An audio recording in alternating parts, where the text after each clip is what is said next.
Good afternoon, I'm Michaela Miller with the Monday edition of the Our City COVID-19 News Show. We do apologize for the late start due to technical difficulties. We will be updating you on the latest information and resources around the COVID-19 pandemic while unpacking deeper issues as they emerge.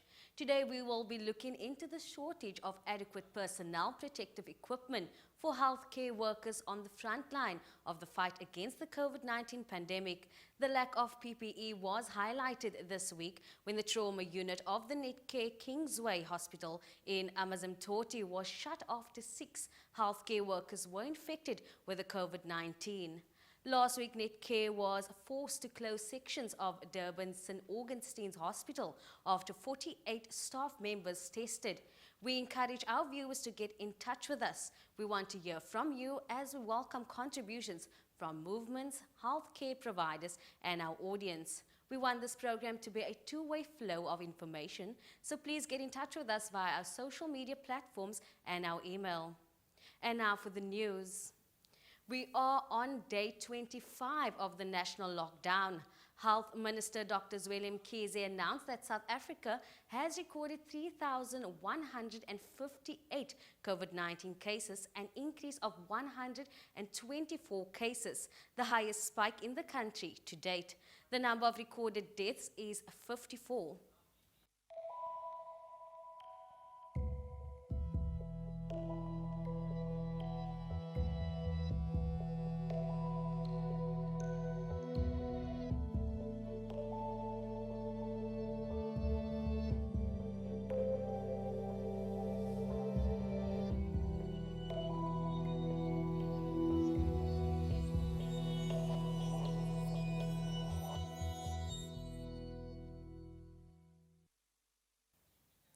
"63 schools have been burgled in the Western Cape since lockdown began. The province's education department said incidents of burglary and vandalism had been recorded from when school holidays began on the 20th of March, a week before the national lockdown came into effect. On the list of stolen items were electricity cables, computer equipment, fencing, garden tools and security gates. Sadly, the Western Cape is not the only province to be ravaged by thieves and vandals targeting schools. Basic Education Minister Angie Motshekga said 402 schools in total had been vandalized across the country during the lockdown period.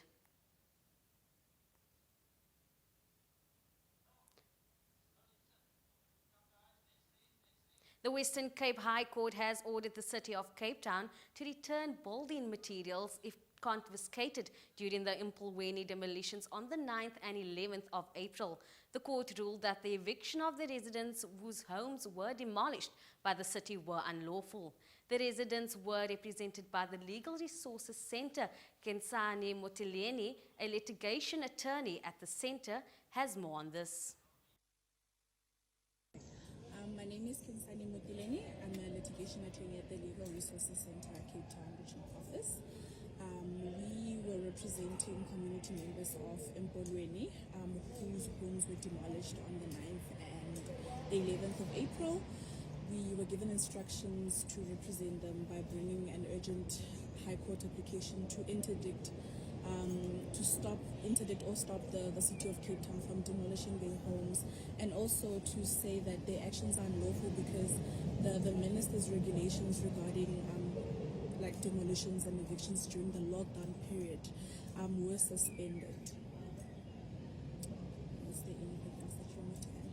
Yeah, so what does the court order say? So what's going to happen to the materials that the City of Cape Town has broken down? Okay, so the court ordered that the material is returned to the people, but specifically to the applicants, because the judge was just too careful to say that it must just be returned.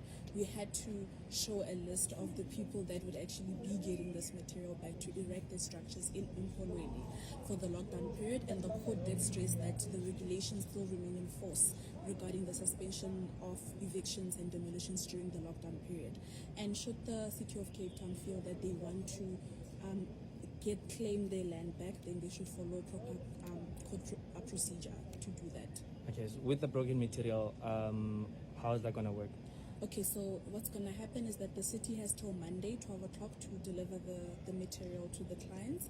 Our clients are going to have to identify themselves in terms of the list that we had annexed to the court papers. Yes, and then it will be given back to them. Is there anything you'd like to add? We do apologize for the audio sounds in the previous insert. Human Settlements Minister Lindiwe Sisulu visited the Impulweni community on Sunday. In the following insert, Buhle Neo from the Khayelitsha Community Action Network gives a brief summary on the meeting between Impulweni residents and Sisulu. Neo also shared with us what the court order meant for the residents of the Impulweni in Khayelitsha. Today is a very big day for the community of Empolweni. Finally, the long-awaited judgment of over 7 days that we've been waiting for has finally arrived.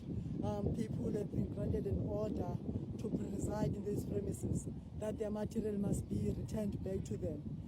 So that's a victory, a huge victory that the people of Empolweni have fought hard for. It had required blood and sweat. People are shot at Empolweni by law enforcement people. So they fought very hard for this victory. So I'm very happy. The Minister of Human Settlements was here to address the community members. Firstly, to assure them that there must be a long-term plan in terms of servicing people of Empolweni, and to congratulate them on their victory of the judgment. So she made further commitment to say that she knows that people's homes were demolished violently. She knows that people's homes are ruined. The zanks that they used to build their homes are ruined now. So she made a commitment that she will buy new material for the people that must be erected on this property. She further made the commitment that she will provide basic services for the people of Empolweni. So that's a huge victory for the people. And what we'll do going forward is to hold the minister accountable for the commitments that she made to the people. So she can't come here and make empty promises. People they've been made, their promises that have been made to the people that are empty. Now we'll hold her accountable to make sure that they receive the basic services that have been long awaiting for.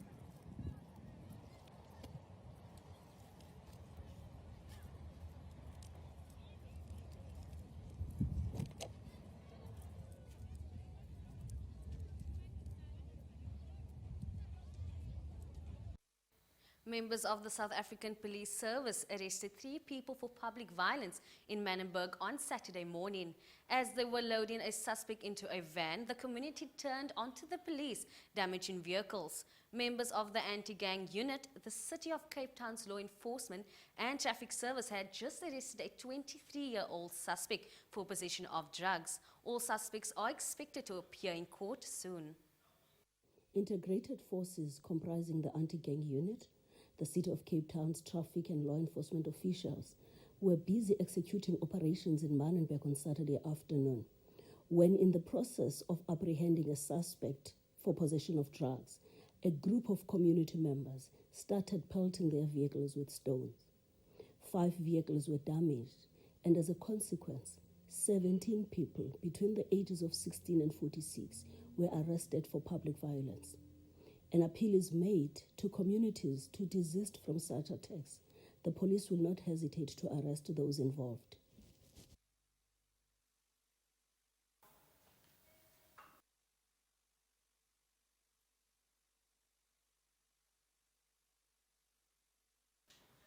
A man has been arrested for issuing fake taxi permits. The taxi owner allegedly used one death certificate to false funeral permits for taxis traveling between the Western Cape and Eastern Cape. Eastern Cape Transport MEC Wesizwe Tekana Motiwe said the suspect had claimed all the passengers were to attend the same funeral. We will be going to a short ad break, but we'll be back shortly.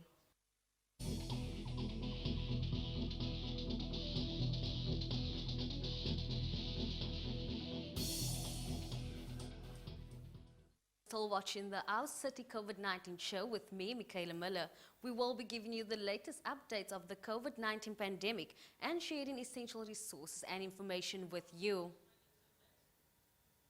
Many Cape Townians are pulling together to ensure that people closest to them are safe and taken care of. Marshall Nelson and his family have started an initiative to make face visors for the most vulnerable in their community. Marshall Nelson, Managing Director for the organization called Youth Media Movement, a movement enabling youth to be forward thinkers, has with his family started an initiative to make face visors for the most vulnerable in his community. This is how it came. While we were in lockdown, when the lockdown was announced, my kids came to me and said, "Daddy, you're a brilliant Brahmin. You're brilliant, Daddy. But I want to see how brilliant you can be." I said, "Okay, what do you want?" "Daddy, can't we help the people? Mitchell's Plain is not going to afford masks. You know the income rate is very low here, Daddy." I said, "Yeah, maar you're slim, jong." So, because I had stock left of a project that we just completed, so I then said to them, "Okay, let me quickly speak to my directors and see how best we can move this," because the 3D printers was at the office. So I said, okay, there is I'm going to jump into this, man.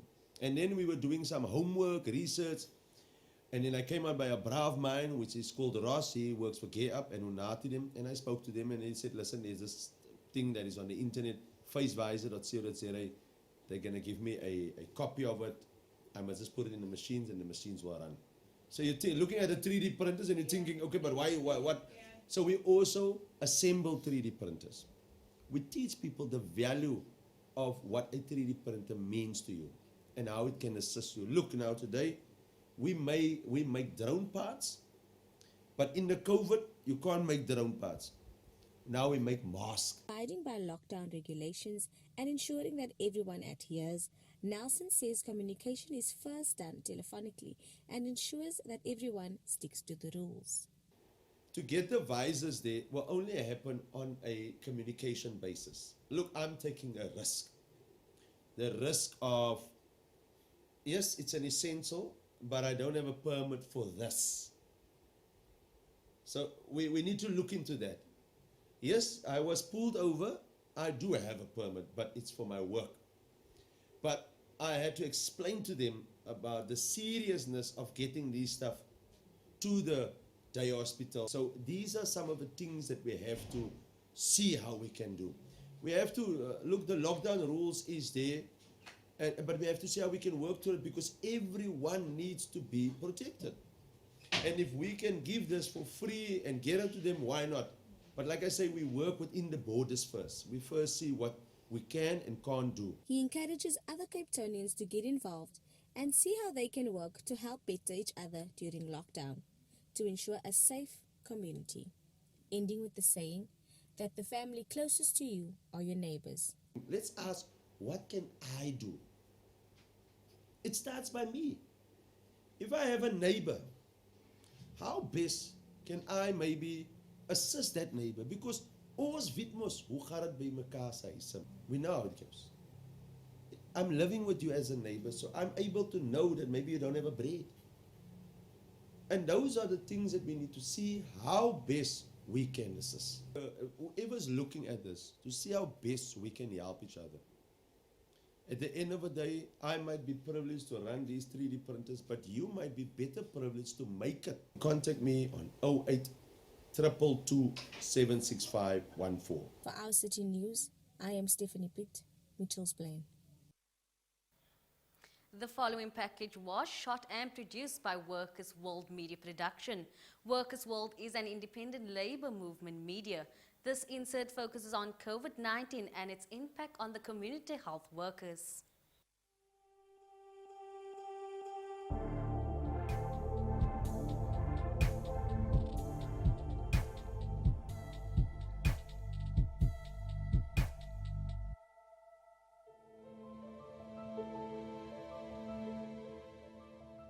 Umsebenzi lo wabayikhera kudala ndawuthanda ndikhula ndandihlala bayinesi, but unfortunately azange ndikwazi ke ufunda ngenxa yeemeko basasikhule sibaninzi ekhaya. Umuntu azophangela ke ngoku apha kwa-TB HIV care.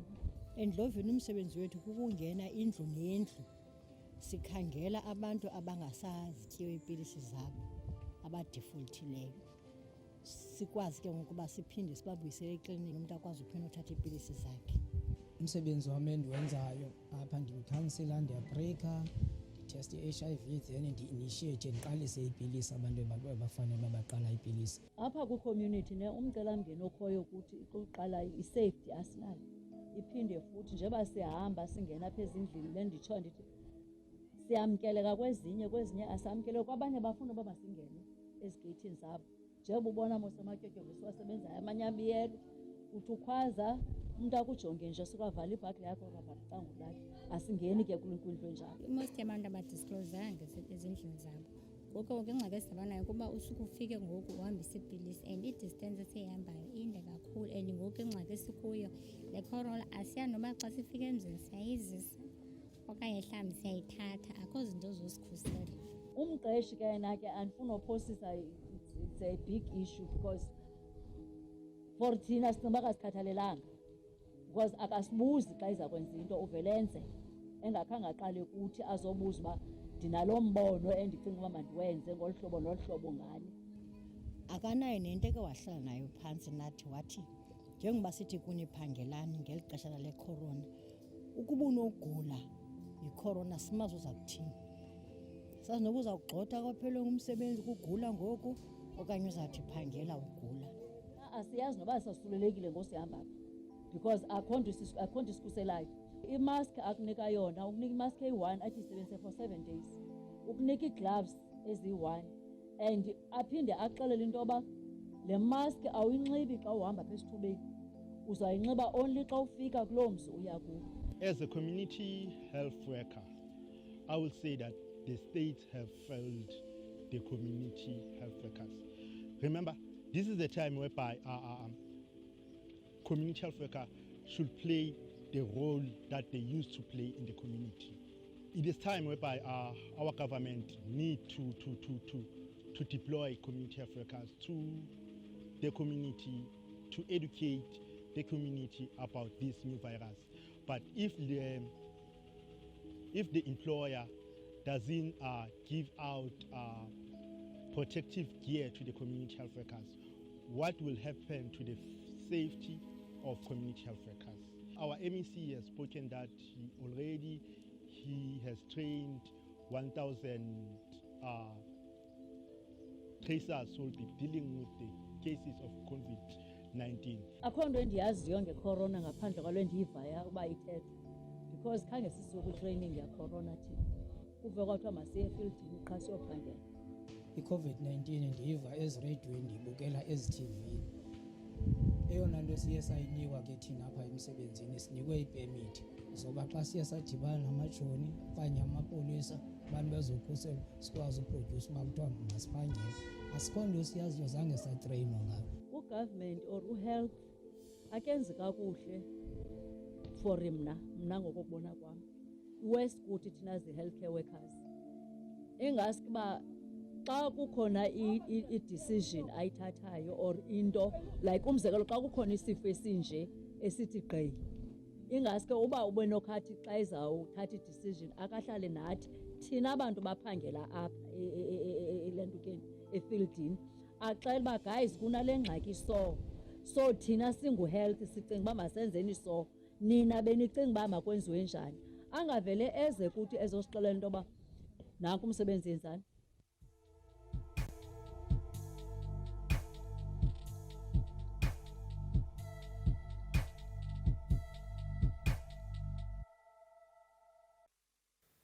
With South Africa facing a rapid increase of COVID-19 cases, the lack of protective personnel equipment is becoming a growing concern, specifically among the community health care workers.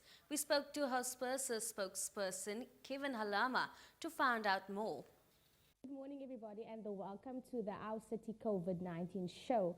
This morning, we'll be talking to the spokesperson of Hospice, Kevin Hamla, who's going to be talking to us about the lack of PPE in South Africa at this current moment. Good morning, Kevin, and welcome. Thank you for joining us. Good morning, and good morning to the viewers. When it comes to a trade union, what is your take on the current lack of personal protective equipment, especially for healthcare workers in the community sector? It's very bad, to be honest, because look, the issue of PPE or the lack of it has been there for quite some time, and we've raised it for even before COVID-19. So when the virus hit South Africa, it just made the issue even worse, because now there's quite a huge demand for PPE, but the supply is very, very limited. It's not just here in South Africa, but it's across the world, where there's lack of PPE that is available for health workers. When it comes to community healthcare workers, there has been complaints of lack of protective gear. Have you guys have any of such complaints? Yes, we have received quite a number of complaints from our community health workers who are members. I think mainly it's just the application of the policy that was issued out, in that some of the duties that community health workers need to perform, the department is saying that they don't require PPE, while as a trade union we differ. Maybe just to articulate some of those activities that community health workers need to do, like for instance, going to different households to deliver essential medication. The department has said that community health workers do not need a PPE for that. But we disagree with that, in that they are saying that the community health worker must be at least 1 meter distance. But now for you to deliver that medication, you definitely going to be more interactive with the community member. So we feel that all community workers, for any duty whatsoever, they need to receive the PPE that is required for them to exercise those duties. Are there any specific guidelines that employers must take into consideration when it comes to ensuring that their workers are taken care of, especially during the period of lockdown? Yes, there's quite a number of guidelines which have been issued by the Department of Labor. Maybe for health workers specifically, those guidelines were issued by the Department of Health, by the minister himself. The only thing is that now the different MECs within the different provinces, they need to ensure that the directors and even the facility managers, they adhere to those guidelines, which is quite a challenge at the moment, where we're finding that a number of managers in different facilities, they're not adhering to the guidelines, and therefore they're putting a number of health workers at risk. Even the communities that visit those facilities, they become at risk as well when those guidelines are not being implemented to the T, as articulated by the Department of Labor and the Department of Health. Yes. As a trade union, how do you guys ensure that your members are taken care of? How do they know that you guys are taking care of them in terms of what happens when they fall ill? Well, currently it's a new normal, because a lot of the trade union officials, they're working from home, but we are having constant engagement with the different MECs and the minister. Firstly, what we did as Hospesa, we wrote to the Minister of Health and we raised some of the concerns that our members had just before the lockdown. And then we made a follow-up on those concerns to see if the department was addressing them.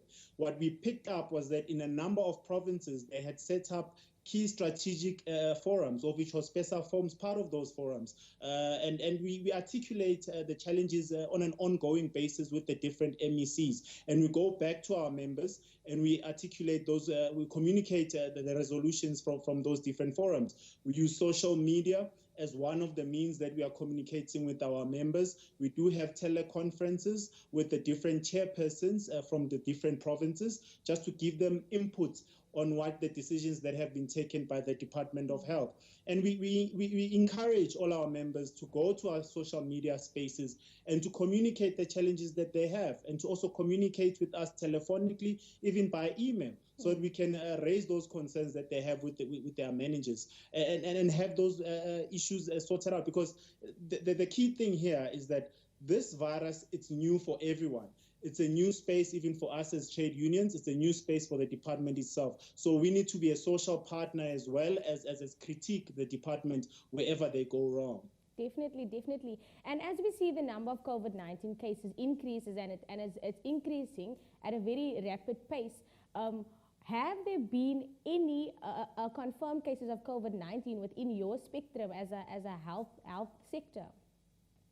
Yes, on our side, we've had quite a number of health workers that have tested positive for COVID-19, and it's quite a concern, to be honest.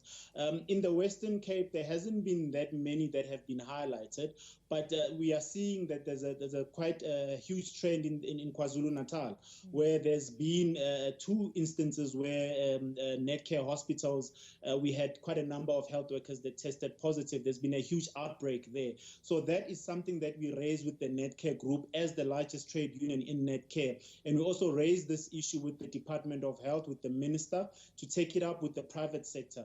I think moving forward within our constant engagement to try and tackle this issue of infections amongst health workers, definitely the issue of PPE is high up there as a priority that the private sector needs to address, including the public sector, just to make sure that the foot soldiers, which are the health workers, they remain protected. Because for us to effectively fight this coronavirus, we need healthy health workers, and we need to protect them. And PPE, efficient and sufficient PPE, is quite important for this task to be achieved.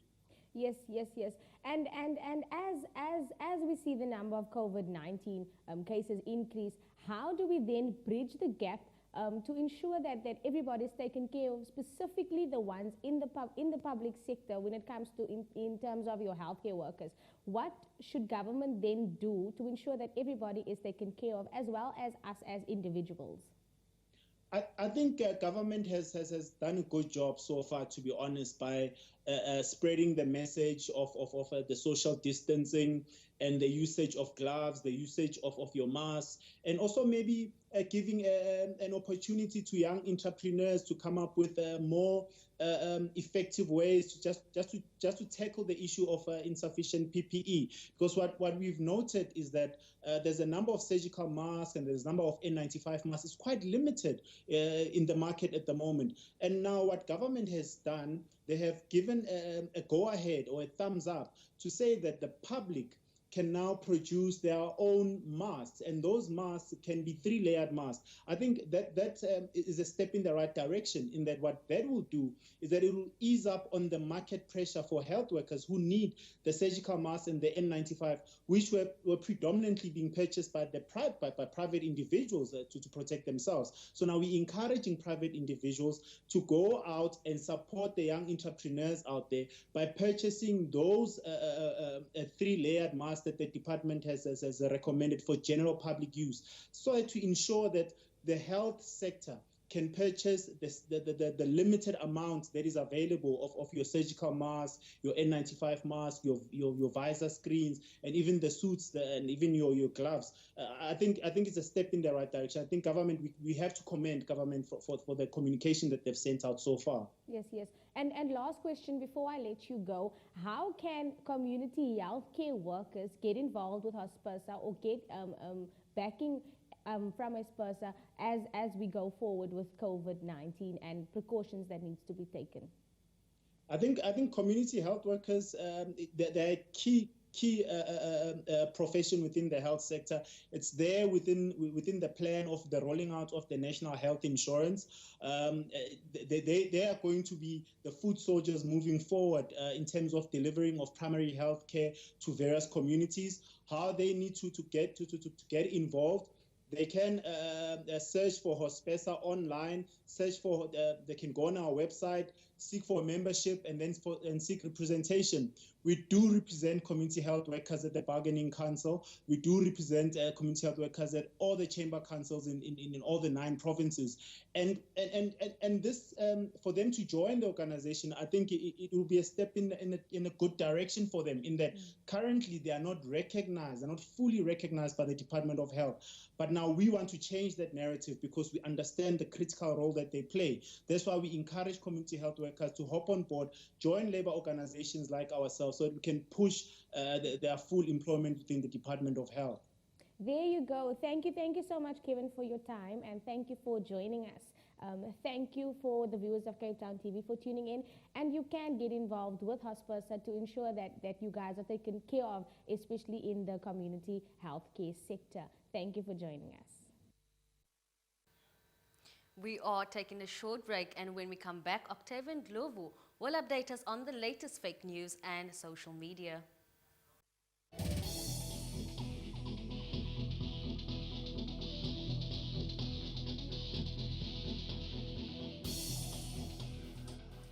Welcome back. Before the ad break, we had Michaela Miller with the latest news. The following video was submitted by a Cape Town TV viewer. If you want to share your COVID stories, feel free to send them to ourcity@capetowntv.org or share them via social media platforms. The video should not be longer than 2 minutes and should be shot in a place with adequate lighting, and we should be able to hear or see what you are saying.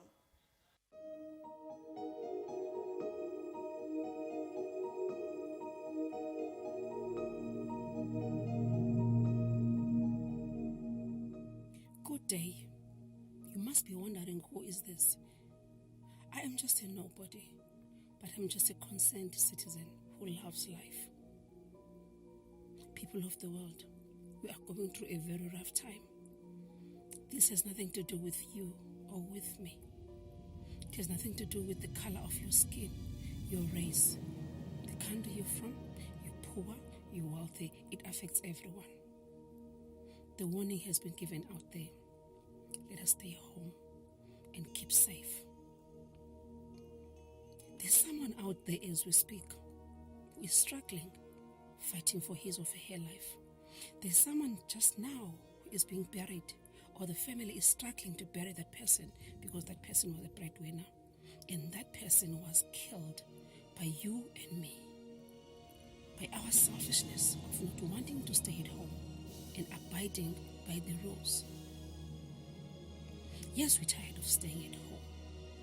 What of that person who doesn't even have that home? Yes, we are complaining that you have been spending a lot of money on food. What of the person who doesn't have that food? We must learn to count our blessings. The biggest blessing that we have is life. Let us value our life. This will surely pass. But please, make sure that you are not the carrier, or you are not the cause of that person who is now in hospital, or that person who is being buried now. Everybody's complaining about not drinking alcohol. Who has ever died from not drinking alcohol? Who has ever died from not smoking cigarettes? Think about it. What if it was your mother, your sister, your brother, your child who was sleeping in that hospital bed because someone selfish didn't want to stay home? What if today it was your family who was stuck not knowing how to bury their loved one because that one person didn't want to stay at home? I've heard of people intentionally, after being tested positive, traveling to other areas. That is selfishness.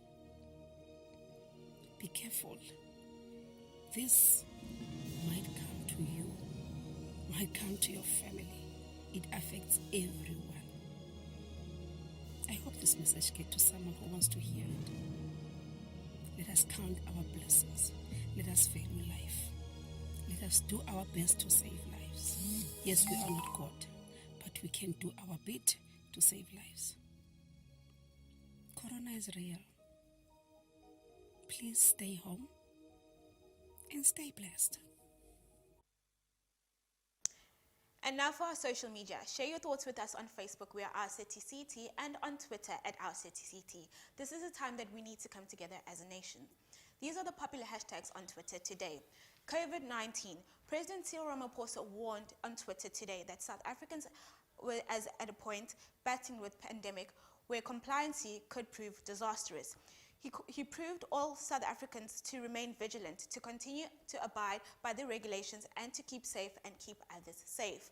New Zealand. New Zealand's 39-year-old female Prime Minister Jacinda Ardern has been hailed as one of the most effective leaders on the planet, and particularly during the COVID-19 pandemic. The country of 5 million has only had 12 COVID-19 deaths. Ardern says leaders can be empathetic, compassionate, and strong. If you want to be part of this conversation, you can do so by visiting our Facebook page and using the hashtag CTV COVID-19 show. After the ad break, we'll have Michaela Miller, who will share information on resources and places of safety that you can use during this period. Stay with us.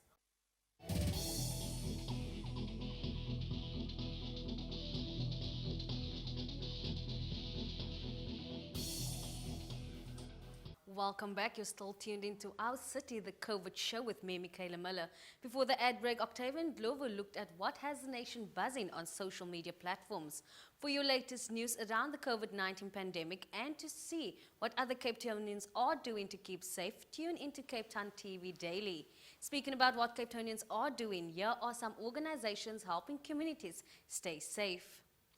Tears Animal Rescue is stepping up during the lockdown by doing donation drives and distributing pet foods to owners living in vulnerable communities who are struggling to feed their pets and are in dire need of assistance.